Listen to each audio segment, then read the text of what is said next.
7 in September, could be traded any moment. Yesterday on McAfee, our Shams Charania laying out the scenarios that are currently in play. The Suns know if they're going to trade Kevin Durant, they clearly have a price threshold they want met. And I had one team tell me today, it's kind of a game of chicken at this point. From the Rockets to the Heat to the Minnesota Timberwolves, it's literally one or two pieces away, either which way, that can get a deal done. But at the end of the day, one of these teams has to meet that threshold to get something done. The NBA draft is about a week away, so could this go into the NBA draft? For sure. But I don't think the Suns wanted to. I don't think the other teams wanted to. You want to get those deals done. So my understanding is they're in active conversations with those three teams specifically. Let's be very clear. The NBA draft is Wednesday, so they don't want it to get to that. And that means we're 305 UD? 305? No? Any comment? No comment. No comment, UD. Don't say anything. Is he allowed to comment? I don't know. I'll be around. I'll be around. I'll be around. Okay. Well, let me start with you, Jay, because of all your connections and all that kind of stuff with Kevin over the many years. Like, what is your sense of where Shams is giving us is certainly making it feel as though, no, he's accurately reporting that this thing is imminent. Yes. What are we hearing? Well, first off, I think that the largest thought on the topic is that the value that the league signals for KD is not the value that KD and his team have for himself currently, right? And I think the market has kind of been a little bit dropped down, but okay, like, hey, this is the reality of what the KD trade value really is. So now you have the three teams that want to play in that realm. I still say I think Minnesota is the right fit for him because of how he can play alongside with Anthony Edwards. The reason why it's imminent, Greeny, you have to get this done now. This is the maximum value you're going to get for KD, and you cannot risk, for as much as KD likes to hoop in the offseason and work out, you cannot risk an injury. Because if there's an injury at the age of 37, his value then goes down. You have to trade him now. You have to. I see you nodding along, Udonis. To whatever degree you are allowed to comment, what are your thoughts on this? I definitely think, I agree with Jay Will. I think it's something that you want to get done early. You want to definitely get them in the locker room. You want to get them around your guys. And I look at all those different teams, and I look at what Houston was able to do last year, having the 4th-ranked defense. I look at, how far Minnesota was able to go the last couple years, and also look at the locker room with the Miami Heat. And I'm honest, all of those situations could work. I think it's really going to come down to what Kevin Durant wants to do, and also what is the extension going to look like. You don't want to get him for just 1 year. You don't want to just gamble for 1 year. You want to put in a situation where you have a good 2-3 year window to win the championship. So all those young teams and all those teams have culture. All those teams have good coaching.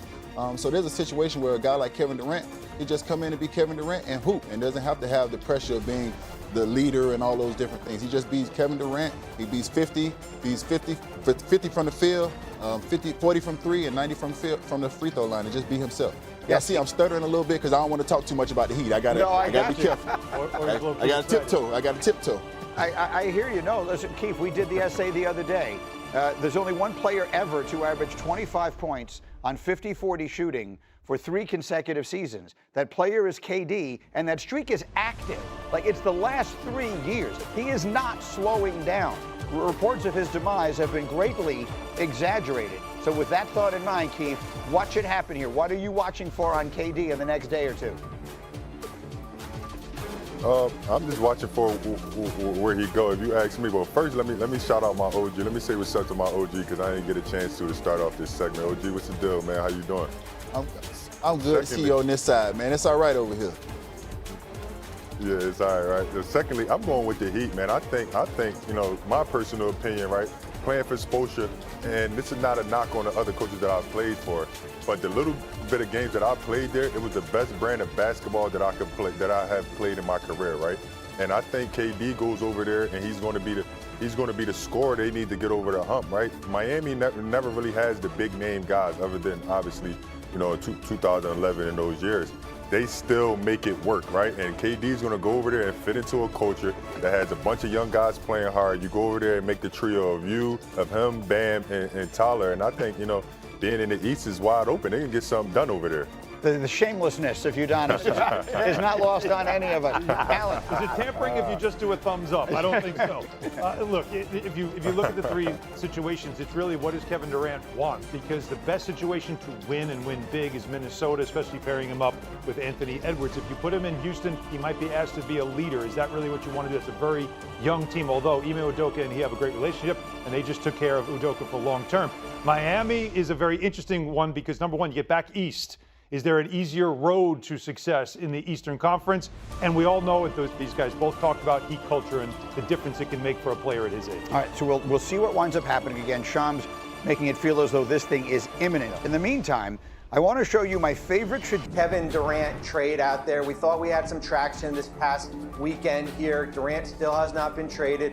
The NBA draft starts on Wednesday. It starts with Kevin Durant. Number two, finding help for Giannis in Milwaukee in light of that Damian Lillard injury. What can Milwaukee do to go out and find players to complement Giannis Antetokounmpo? And certainly three, the Lakers have been in the news this week with the ownership change.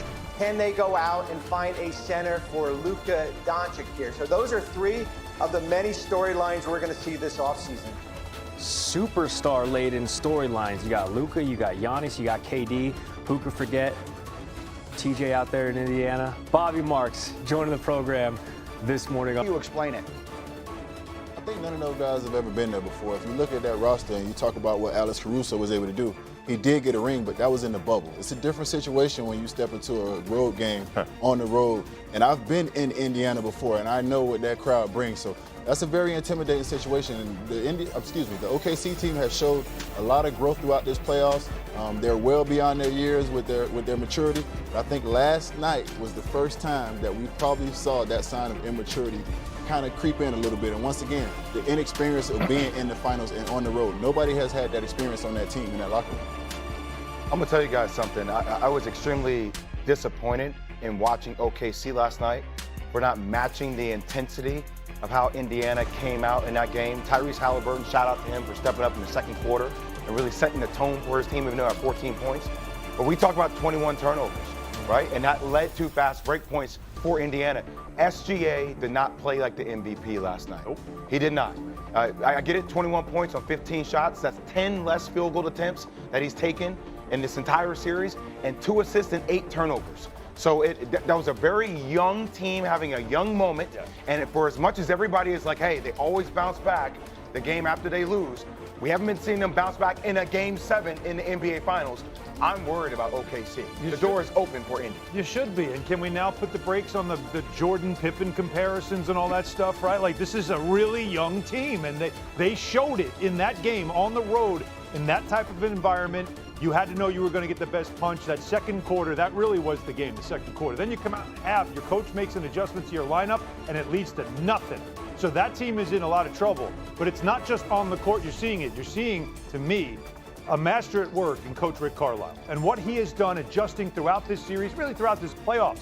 It's the 10th game they've won where they've been the underdog. They are always fighting.